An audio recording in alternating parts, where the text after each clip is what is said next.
listening to a special interview segment for the official podcast for WrestlingNewsSource.com. Okay, folks, joining us on the show this week, he is considered the godfather of MMA, also the world's most dangerous man, and one of the first inductees into the UFC Hall of Fame, the one and only Mr. Ken Shamrock. Ken, welcome to the show. Well, thank you for having me. We certainly appreciate your time. For all the information on Ken Shamrock, you can go to his website, kenshamrock.com. You can also follow him on Twitter at ShamrockKen. The main reason we're having you on here is you're going to be facing Kimbo Slice at Bellator on June 20th, live on Spike. And I know it's been a while since your last fight, so I have to ask you, what are you planning on changing in your training in preparation for Kimbo? Well, it's been a while since I've actually gone into this type of training. What I needed to do, and because of my knowledge of my body, that I needed more time to prepare. So this is going to be a 6-month preparation for me going into this fight. I had to make sure that I got my body into shape. I always stay in shape, but I had to get into shape to where I could actually start into training. So there's 3 phases here. One, I had to get my body into shape to where I could actually start doing the CrossFit training, and the CrossFit training then into the sparring and preparation for the fight. So what I do for that is that I go into the gym and I hit the weights, I strengthen the muscles, I stretch them, and making sure that I'm in condition to be able to do the CrossFit stuff, which will be the ropes, the hammers, the core strength stuff with the tubings, and then being able to, from that, moving into the actual sparring with kickboxing and also with takedowns and the grappling. And this is what I have to prepare for, and each one of these things takes about 6 weeks for me to get to the next step. Very intense. Something that might help you in your journey to this fight against Kimbo is your current crowdfunding project on fanback.com, the Shamrock Slam drink. It's considered the first technical fitness drink. Could you tell us a little bit more about that? Well, just like I've always, I think my reputation's really starting to precede itself now, is that I've been very fortunate to be in the startup of a lot of different things. I was in the startup of the Pancreas organization in Japan. Became a big figure over there. Then I was also in the UFC, the startup of that, and I was a big figure in that twice, not only at the beginning, but also back in when the Fertittas took it over. I was also the big figure for that UFC. So two different times in the UFC, one in the no-holds-barred era and one in the MMA era. And then also, being a big figure, being the first one to be able to cross over into the World Wrestling Federation and be a big figure there. With these things, I've done a lot of things the first time. And I have an opportunity now with the bare-knuckle boxing to be the first one to really jump into bare-knuckle boxing, bring that to the professional level. These are the things that I have opportunities to do for the first time. So this crowdfunding thing and the drink is also something that hasn't been done yet as far as the type of drink that we have. This is a science, fitness, energy drink. There's no other drink out there like it. It's the first one made, and it is absolutely amazing. The fact is, with my training right now, and when people see the shape that I'm in, a lot of it goes to the things I'm doing. I've got a friend that has Fight Labs. I'm taking his Invincible, which is some pills that he has called Invincible, and also some pills called Freedom, and that's Fight Labs. But on top of that, which is making these things happen with the energy and the vitamins and things that I'm getting from the Shamrock Slam, is what's really driving all these things to happen. So I'm having a tremendous training camp right now. It's just starting out. I'm way ahead of the game, and it's because of these supplements and stuff that I'm taking. So we want to be able to bring the fans in, people who want to get involved and be a part of Team Shamrock. They're going to have that availability with this crowdfunding to be a part of something new and something very, very good. Very cool. And for all the information on that, on the Shamrock Slam crowdfunding project, you can visit the website, kenshamrock.com. You'll find a link there to take you over. It's got some pretty cool incentives as well. You get to test out the drink. You've also delved into Fighter Source. You're now one of the owners of the world's largest amateur MMA league, Fighter Source. What brought interest for you to hop on board with that project? Well, my passion's always been about helping the youth And this is no different, except these youths are 21, 22, 23 years old, and maybe even older than that. But they're very young in the MMA world. And since I've already been through all the hurdles and the ups and downs in the world of professional MMA, I can really turn around and help these guys prepare for their future. Get them prepared to go up and be a professional athlete, making sure they got all the skills that they need to be able to be successful when they get there.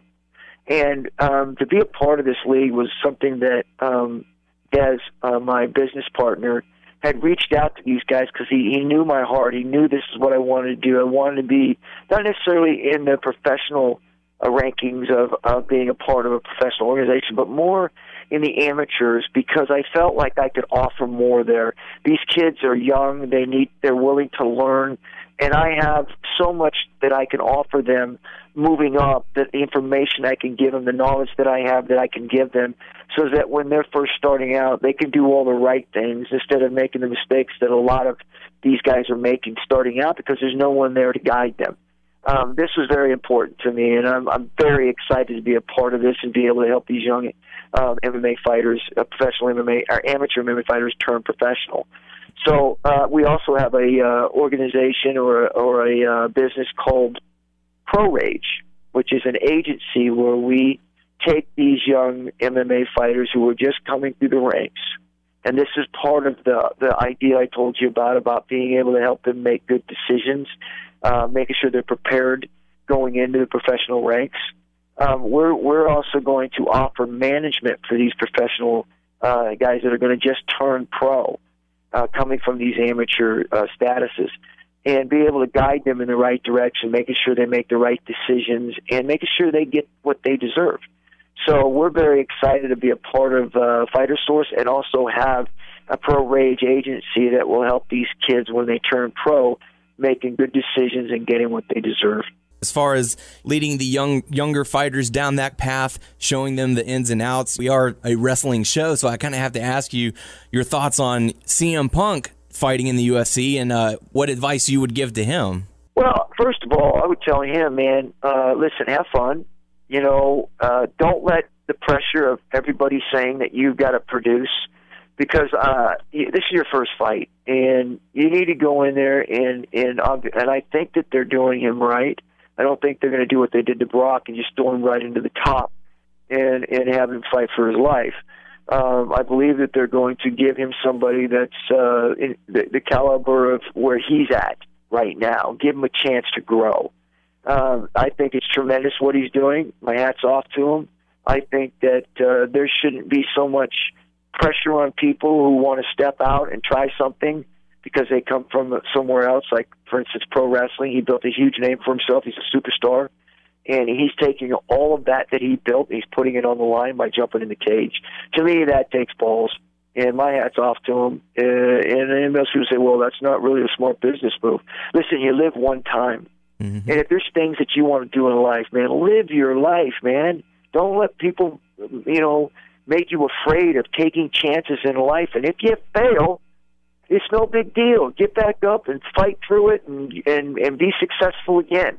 If you did it once, you can do it again. So my hat's off to him, man. I support him. Absolutely. You got to go out there and do what you want to do, and don't let anyone stop you. Now, you have switched back and forth from MMA to professional wrestling over the years. Do you have a preference of the two? I don't. I really enjoy both of them tremendously. They really made me who I am today. I'm not Ken Shamrock, the MMA world champion, no-holds-barred fighter. I'm Ken Shamrock, the world's most dangerous man, professional wrestling and MMA world champion. Absolutely. And, you spoke earlier about your training regimens, what you have to go through in order to prepare for a fight. But when you're in professional wrestling, you're constantly on the road. You're constantly putting on performances. So people say, well, yes, it is fake. However, your body is taking quite a toll. So which would you say is more physically demanding for you or on you, training to fight in MMA and maybe winning in a few minutes, or training in a match for a wrestling ring where, the match will go 10, 15 minutes, and then you have to get up the very next night or the very next week and do it all over again? Well, you said it right there, that you got to get up and do it again. It's not like you can take a couple months off. So there's no question in my mind that my stint in the World Wrestling Federation was a lot tougher on me than my stint in MMA. And not to say is that, going into a fight that's not tough on you, because it is, but I was good. I mean, I felt at home in that ring, and I didn't sustain too many damages when I was actually fighting. Most of mine came in training. So I really, really, really believed with my experiences that it was a lot tougher on me having to get up day to day and go out there and take 10, 15, 20 bumps 7 or 8 or 10 days in a row. Mm-hmm. It was tough, and then getting on a plane and traveling to the next town. So it was a lot more grueling than I think most people realize. Absolutely. It's one of those things where they say, if you get into the world of professional wrestling, you're never again at 100%. But you're right about that. That's a good saying too. And once you become a professional wrestler and you get on tour, you are done being healthy. Now training for MMA fights, you're taught certain things. Things become very instinctive, very reactionary. So when you made the transition from MMA to professional wrestling, did you have to instinctively or tell your mind, okay, he's going to try and throw a punch, don't put him in an arm bar, don't try and seriously hurt this guy? No, I actually kept my reflexes and my counters, because when we were actually practicing in the gym, we weren't out to try and tap people out. So we would go through all these different moves and put people in different moves, even when I was training for MMA, but I wasn't applying the hold to tap them out. Mm-hmm. And I basically just applied those same methods and the same kind of stuff to pro wrestling, where I wasn't going in there to try to break their arm or leg. I was going in there to try and put a hold on them and counter whatever it is they were doing. And that's basically how I went about it. Was if they tried to duck over me, I would do a rollover sunset flip into a knee bar. Mm-hmm. So I just used counters for everything that pro wrestling had done to me. I would counter it with a submission. Very cool.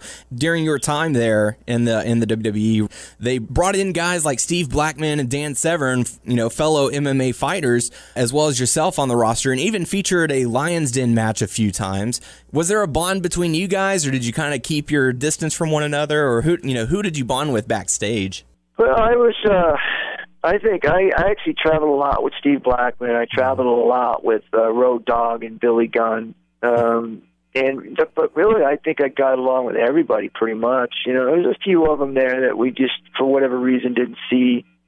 I don't know, just didn't quite, mesh. But for the majority of them, I thought I had gotten along with everybody pretty much. Yeah, and we always like hearing on the road stories. You always try and picture who someone is riding with, and you always get some strange combinations. So was there ever like a interesting road story that happened with you and some of the guys you were riding with? I will never talk about them. Totally understandable. But you had such an impact in your time in WWE. You went on to other promotions as well to wrestle, and fans are still talking about you. They were hoping maybe you'd be a surprise entrant in this year's Royal Rumble. How's your relationship with WWE? Are you on speaking terms? Do y'all, what's the deal with that? We're not on speaking terms, because I've reached out several times and I never got a response. I actually, at one time, it went through Shane McMahon years back to kind of find out what, where I stood, and I got no response back. Well, Shane said that they're not really there yet with using me. I don't know. He didn't give me I didn't want to dig either, because I didn't want to put him on the spot. Right. But I'm sure he got something, but it wasn't something he wanted to tell me.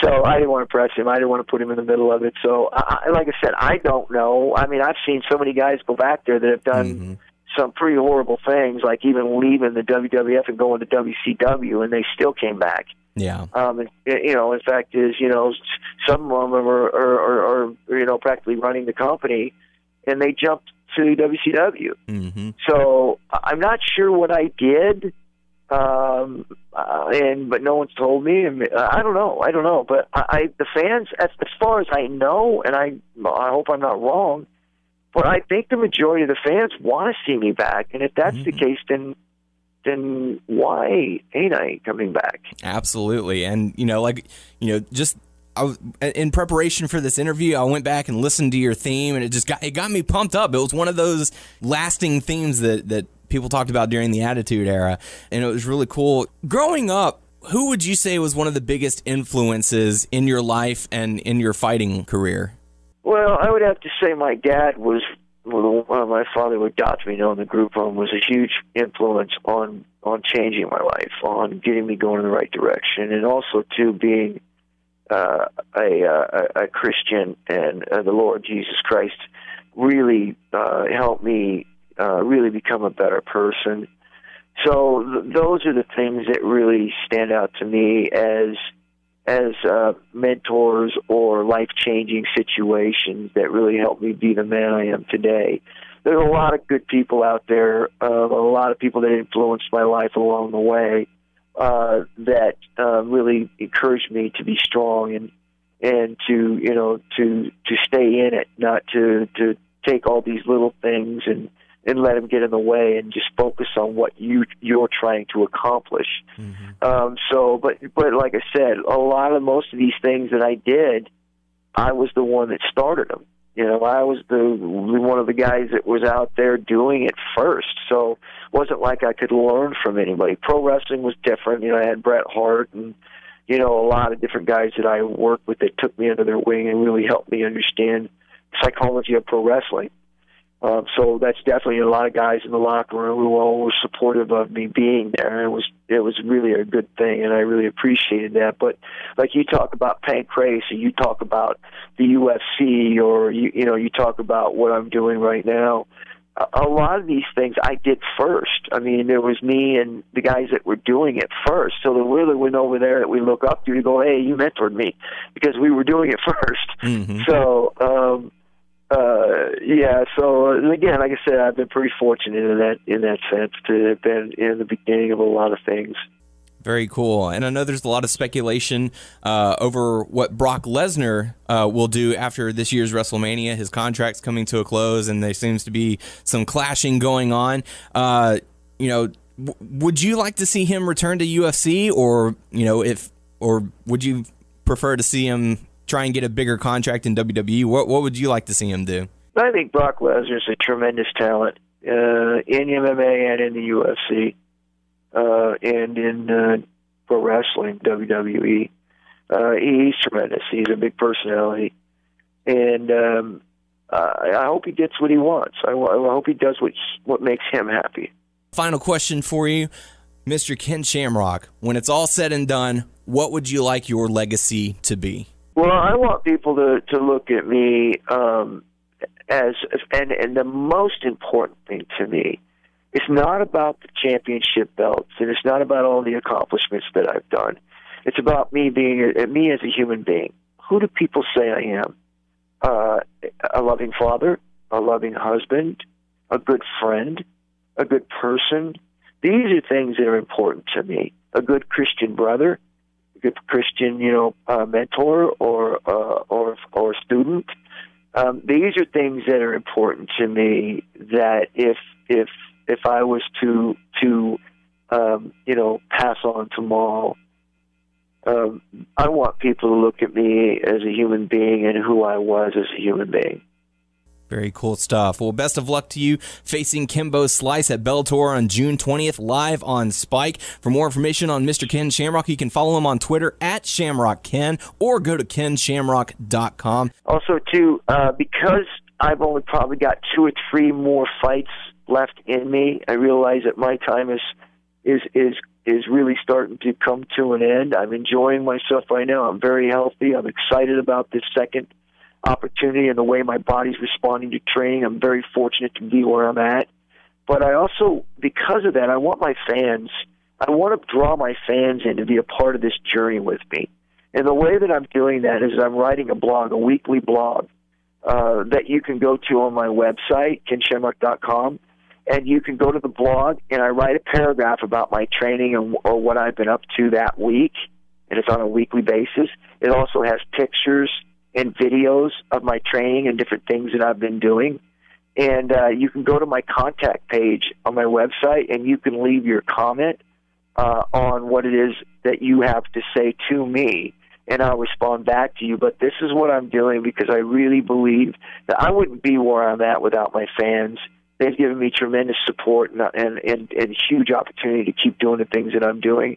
This is my way of showing my appreciation to them, is bringing them in close to my training, inside my training, so they can be a part of this journey with me. Mr. Shamrock, it has certainly been a pleasure and an honor to have you on the show. Again, thank you very much for your time, and best of luck in your fight. All right. Thank you, my brother. Have a good one. You too.